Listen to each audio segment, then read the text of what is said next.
Play this song with the phone in my back pocket. That would. Well, I always put it there. Like I don't know.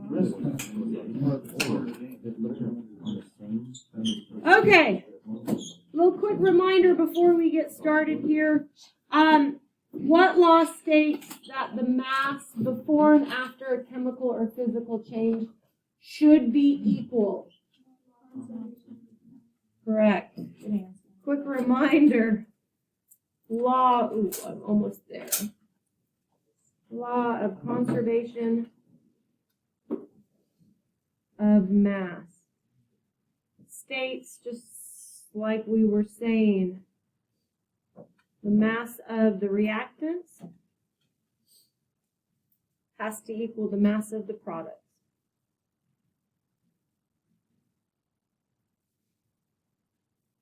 Or I should say, was your hand up or you? Okay. Or I should say the mass of the products has to equal the mass of the reactants. So if I start with 50 grams of hydrogen and oxygen, then at the end, I should end up with 50 grams of water, if that's what I'm producing. Okay? Now, in order to show the law of conservation of mass in our chemical formulas, or I should say in our formula equations, okay, we use what we call coefficients. Coefficients, that's a big E.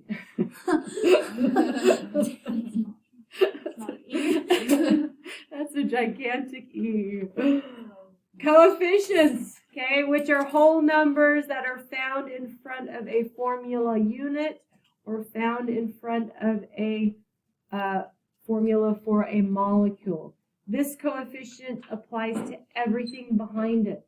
So I have 2 formula units of sodium chloride, or I have 3 formula, okay, units of water. I could also say I have 2 atoms of sodium and 2 atoms of chlorine. Okay, over here, I could say I have got 6 atoms of hydrogen and 3 atoms of oxygen. We're going to use coefficients to balance chemical equations, and the reason, are you guys okay? Can you see that? The reason we balance chemical equations is to uphold the law of conservation. Okay? So the only way we can make sure we have the correct number of atoms on each side of the arrow is to add these coefficients in front of these formula units. Okay? I could not add a coefficient in between sodium and chlorine because sodium and chlorine are bonded together and they are one single unit. Very similar. So if we need to increase the number of molecules, then we would have to add one of these. And yes, it would be similar to putting the parentheses because you're increasing the number of polyatomic ions. Which brings me to a very good question or reminder. If I have 3 calcium hydroxide molecules, try that again. Let's try that again. If I have 3 calcium hydroxide molecules, that 3, okay, again, is applied to everything, okay? So, okay, we have to bring that subscript into play around our parentheses. So I would have 2 times 3, so I'd actually have 6 hydrogen, right? 2 times 3 is 6 oxygen, and 3 calcium. That makes sense? If we're counting up the number of atoms. Okay, so let's just get at it. We'll start super simple. There's a few examples that you guys are going to run into that I want to talk about, and then we'll try to get to it. Okay, you guys already have this problem. You already have this problem in your notes from, I think, Wednesday. So you can either dig it out or you can start from scratch. Only thing I am not going to do is I am not going to write our states of matter just because we're going to just focus on balancing. Okay? So hydrogen and oxygen react to produce dihydrogen monoxide. Okay, I'm going to show you how to work it out. So when they get complicated, you can use this technique. You don't have to. If you can just look and say, I need a 2 here, a 3 here, and I need a 4 here, then more power to you. But I want to give you some tools in case they get complicated that you've got something to fall back on. Okay, this one's real easy. I'm going to list all of the elements I have on my left-hand side of the arrow, all my reactants, and I'm going to have the exact same atoms on the right-hand side because you can't have mass just appear out of nowhere. So if I have only hydrogen and oxygen on this side, I'm only going to have hydrogen and oxygen on this side. The thing that's going to be different is how those atoms are rearranged and what new stuff is made. So I've got 2 hydrogen, I've got 2 oxygen, I got 2 hydrogen, I got 1 oxygen. So right now my hydrogen looks good. I've got 2 on each side, but my oxygen are wrong. So I got to increase the number of oxygen on this side. So I'm going to choose to put a 2 here. That's going to change this to 2, but that's also going to alter my hydrogen. So now how many hydrogen do I have? 4. Which is perfectly fine. That means we're going to have to pop over to the reactant side and we're going to have to fix it on the reactant side. So I'm going to stick a 2 right here, and that's going to give me 4, and that's it. We're good to go.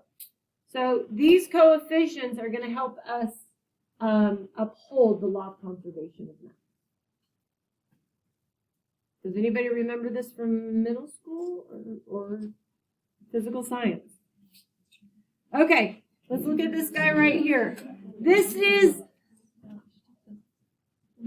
a problem that you already have. You already have the formula written out, the formula equation written out, so you can go back to it and use it, or you can rewrite it. Again, I'm leaving out the solids just to conserve time.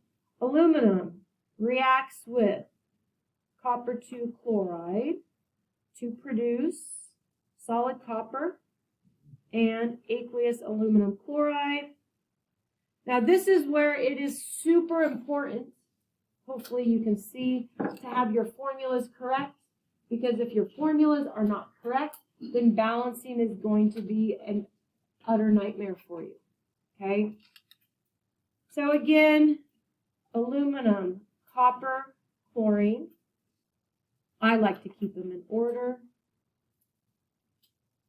You wouldn't guess so looking at my desktop. Okay. 1 aluminum, 1 copper, 2 chlorine. I got 1 aluminum, 1 copper, 3 chlorine. What do you guys want to do? Where should we start? Chlorine? Good. Landon, where should I put coefficients? On the reactant side, what do you want me to put? Here? You want me to put a 2? Okay. You're going to give me 2 and give me 4. Is that going to help me? No. That was a super good first attempt, but I'm going to crush it.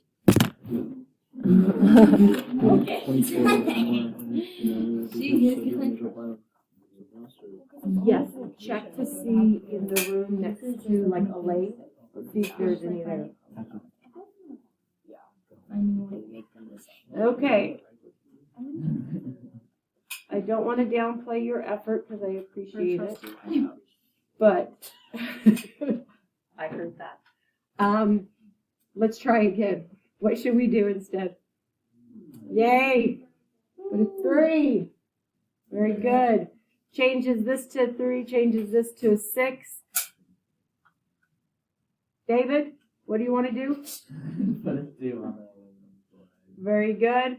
Gives us a 2, gives us a 6. And now what do I have to do? Wait, put a 2 on aluminum. Good. So let's start here since I'm already on this side. Let's put a 3 right here. Let's put a 2 right here. And it's done and dusted. 2, 3, and 6. Wait.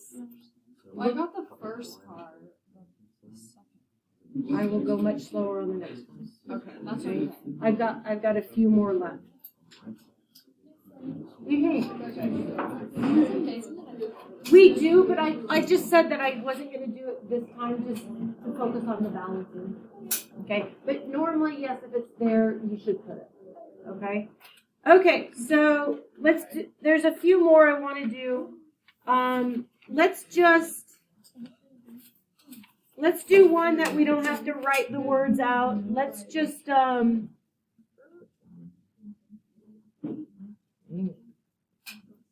there we go. Just kidding. That's what I want. Oh man, it does feel like Friday. Okay, let's do this, guy. Go ahead and write that into your notes if you're a note writer.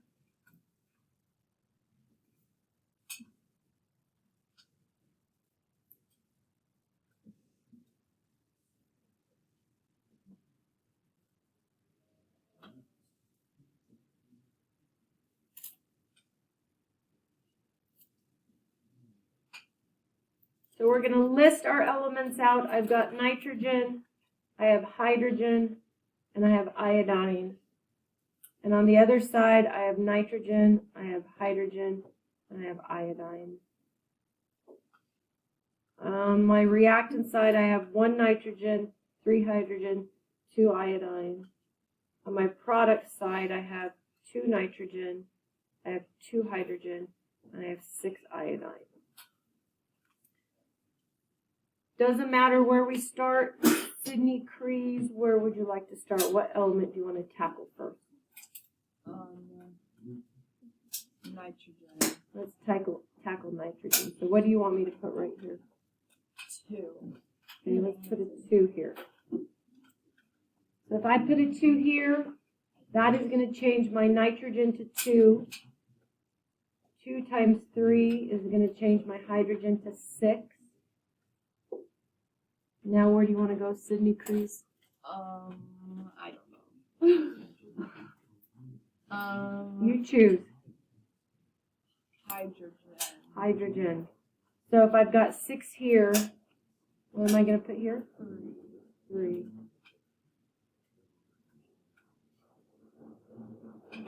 Now what should we fix next? Iodine. What am I going to put here? 3. Good. Miss Lane, Yes. on hydrogen you put 3 instead of 6. Oh. Thank you. Okay. Not too bad? No. Okay. There's 2 more examples I want to look at. And for those of you having side conversations, you're annoying me. So stop it. Okay. Okay, I want to go back to one of the $250.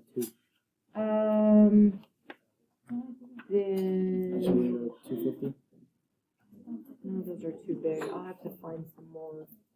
Move on to the Erlenmeyer flask. Oh, you did those? Yeah. Check the dishwasher. Okay, so I want to look at. So I'm sorry. Say that again. Oh, okay. Then that's all I can do for you right now. I kind of got my hands full. You have this equation from 2 days ago. So I'm going to write it out, or you can go back to it. Your choice. So aluminum sulfate and calcium hydroxide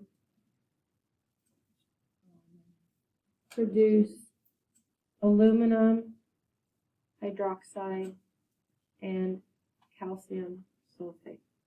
Now, if you've got polyatomic ions, okay, and if you have them intact in both the reactant side and the product side, you don't have to necessarily go by individual elements. You can actually count by polyatomic ion. It'll save you a little bit of time. Can you still do it? You may. You can go individual elements, absolutely. So I just want to show you 2 examples, one where this works and one where it doesn't. So if we have aluminum here, we have a sulfate ion on this side. We have calcium and we have hydroxide. On this side, we have the same stuff, aluminum, we have sulfate, we have calcium, and we have hydroxide. So we've got 2 aluminum. That 3 tells me I have 3 sulfate, I have 1 calcium, and I have 2 hydroxide. This side I have 1 aluminum. That tells me I have 3 hydroxide. I have 1 calcium. I have 1 sulfate. So this one, all my polyatomic ions stay intact. So I can go by group them as polyatomic ions. So if I have 3 sulfate here, it would be really easy to put a 3 here. That's going to give me my 3 sulfate, but it's also going to give me 3 calcium. If I have 3 hydroxide here, and let's see, I've got 2 here. Oh, we might have to bump these up. Let's put a 3 right here. That is going to give me 3 calcium. And how many hydroxide? It's going to give me 6 hydroxide. Very good. So let's move to the other side and let's fix our calcium and calcium's already fixed. Let's fix our hydroxide, right? What do I want to put here to give me 6? 2. Now that's going to change my aluminum to 2, but that's going to help me out for my hydroxide. And I'm done. So that's an option, okay? Now Sutton asked, do we have to do it like this, or can you separate them by elements? Absolutely, you can separate them by elements, okay? Each person sees it in a different way. So if you prefer to group them as polyatomic ions, knock yourself out. I was always taught to do individual elements, but sometimes this works for people. I just want to show you one other example that this does not work. Yes. So if you're doing the opposite, would you in the SO4 and the OH, would you put the oxygens together, or would you have 2 separate? I would add them all together. Okay. Mm-hmm. Yep, that's an excellent question. Okay, I got one more. If I can find it here. Okay. And I can't remember if we did this one or not in class the other day.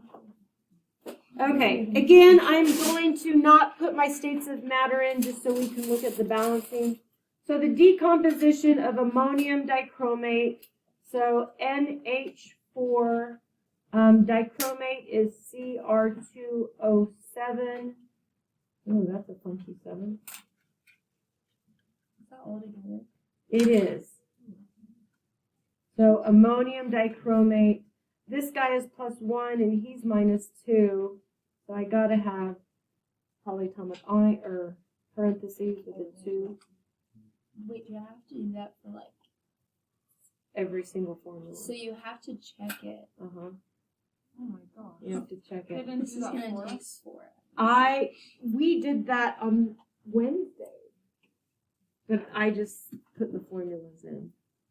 Okay, so yes, that's a good question. You have to check and make sure your formula is correct. So yields is arrow, 2 gaseous products, water and nitrogen. What's special about nitrogen on its own? It is diatomic. And is plus chromium 3 oxide. So CrO, chromium, it tells me right here is +3. Oxygen is -2. So I got to have a 2 and a 3. Now, I'm starting with 2 polyatomic ions, but they don't stay intact. Does that make sense? They break apart. So we can't balance per polyatomic ion. This is where we have to, seriously just take each element separately. So nitrogen, hydrogen, chromium, oxygen. Same thing, nitrogen, hydrogen, chromium, and oxygen. So on this side, don't forget that 2 is applied to everything inside of the parentheses. So I have 2 nitrogen. 2 times 4 is going to give me 8 hydrogen. I have 2 chromium, and I have 7 oxygen on this side. Moving over to this side, I have 1 nitrogen. I have 2 hydrogen. I have 2 chromium. Now this is what Sutton was asking. I have to add up all of the oxygen on this side. I have 3 plus 1. So I really have 4 oxygen on this side.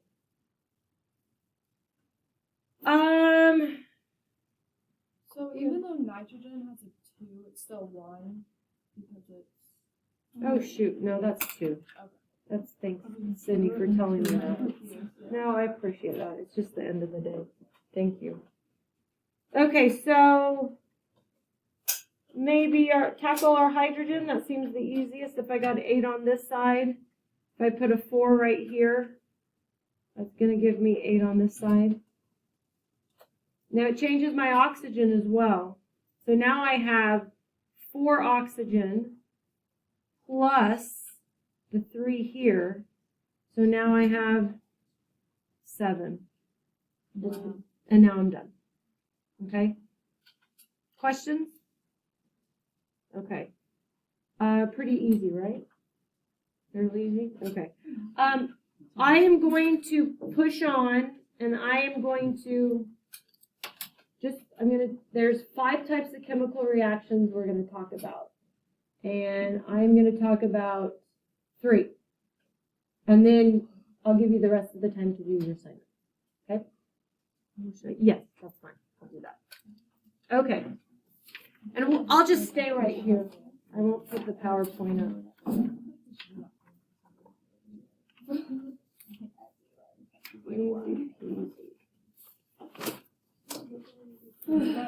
Okay. Oh goodness is Yeah, right. we're almost done. That's $2.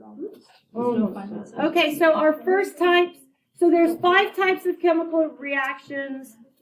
So 5 types of chemical. I like to say RXN for reactions because it saves me some time. Okay, so the first one is a combustion reaction. So combustion reaction, you're going to have an element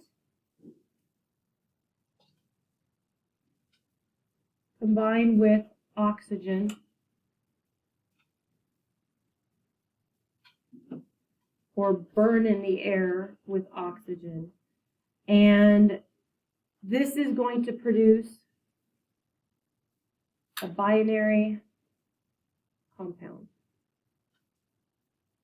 This is one type of combustion reaction. We're going to start with an element. It is going to react with oxygen in the air, and it will form a binary compound. It is going to form an oxide. That makes sense, right? Okay. So for instance, I might have element A plus oxygen to produce, where'd that equal sign come from? To produce a binary compound. That's one type of combustion reaction. Combustion reactions produce usually heat. A lot of times they will also produce water and carbon dioxide. Okay, so this is one type of combustion reaction. The second type of combustion reaction, I guess I should say this is 1 and this is 2. Okay, second type is a hydrocarbon combining with oxygen in the air. So it's burning in the presence of oxygen. Again, combustion reactions are usually going to produce heat. This time, a hydrocarbon it's going to produce carbon dioxide in water. And it will always produce carbon dioxide in water. So if we have a hydrocarbon, what elements are within a hydrocarbon, do you think? What makes up a hydrocarbon? Carbon for sure. And what else? And hydrogen. Okay. And sometimes you'll find oxygen. Okay. So for instance, propane is C3H8. This is a hydrocarbon. If it burns in the presence of oxygen, which it will, okay, it will always produce carbon dioxide and water. So kind of our general form, I guess I should say this is a general form. A lot of times they like to use A's and B's for just kind of a general template of what it looks like. So anytime a hydrocarbon burns in the presence of oxygen, these are always the products, always, okay? So the general form of a combustion reaction with a hydrocarbon usually looks like this. This is an X and this is a Y. So these subscripts could be anything, okay? It could be 2 and 4. It could be 1 and 4. It doesn't matter, okay? So you're going to have some sort of hydrocarbon combining with oxygen in the air to produce carbon dioxide and water. So that's our first. It's a combustion reaction. First of 5.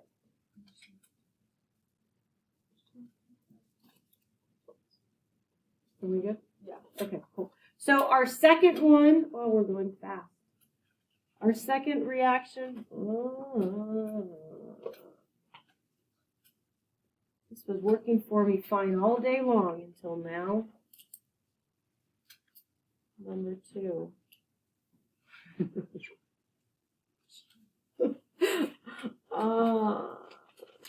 Help me. Yay. There we go. Okay.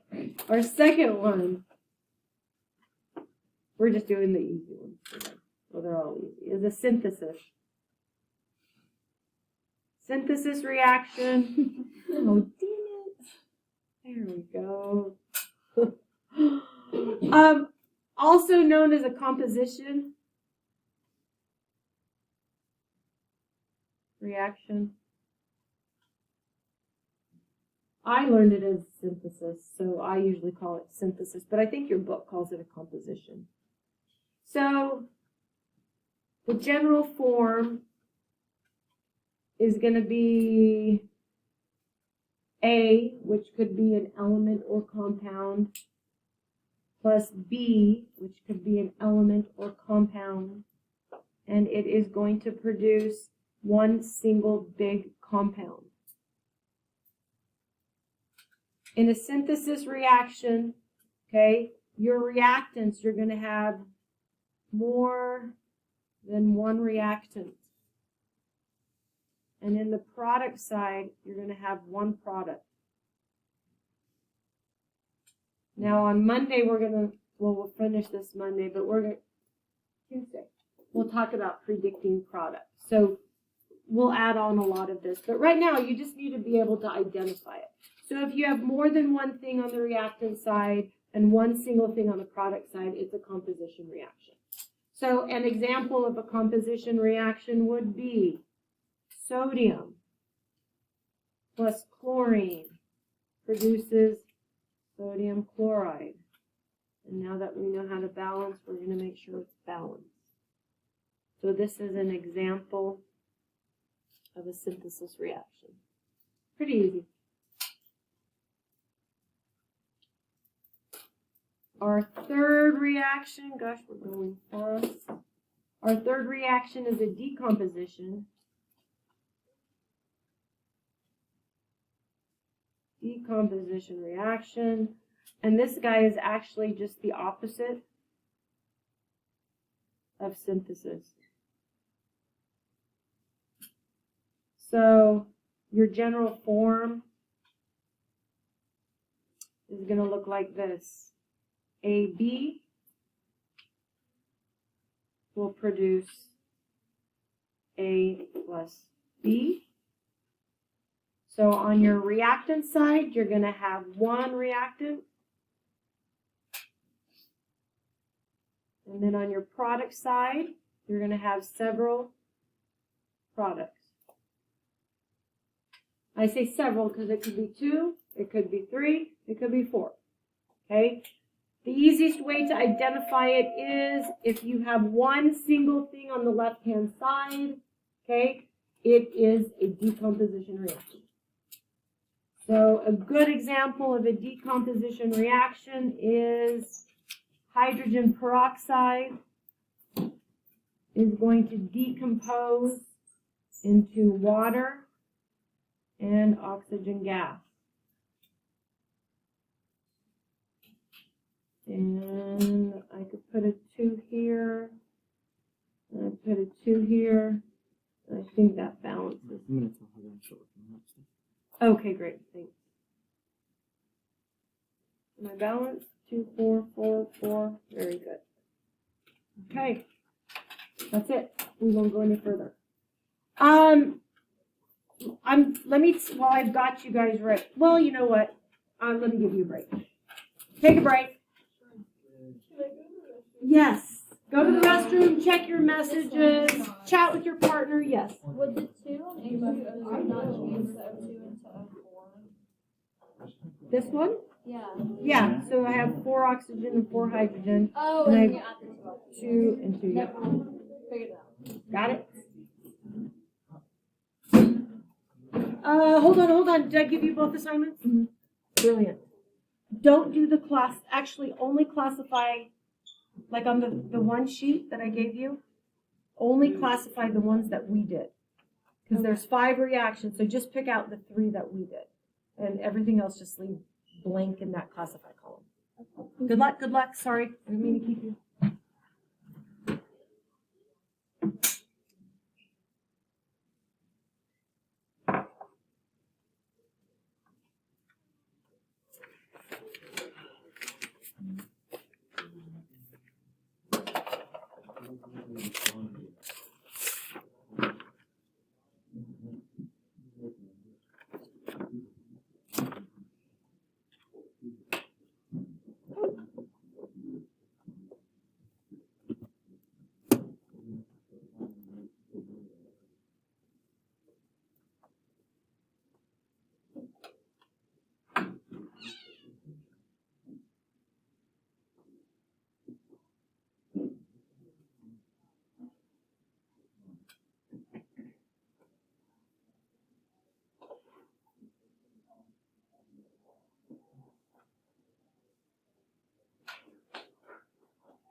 Mm-hmm.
literally. I'm very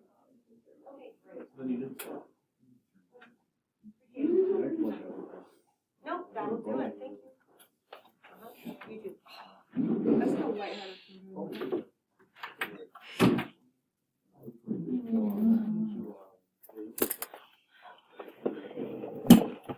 You don't wanna play, is that what you said? I just want to take a nap right now. Well, you're almost done, so just think about You that. have 9 days. And you have 9. only after today, you only have 2 more days left, so you're fine. So you're fine. Not to dismiss your feelings.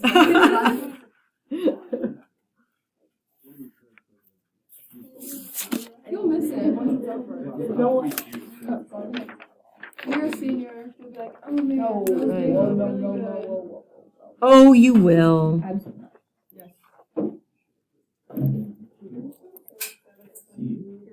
Oh, shoot.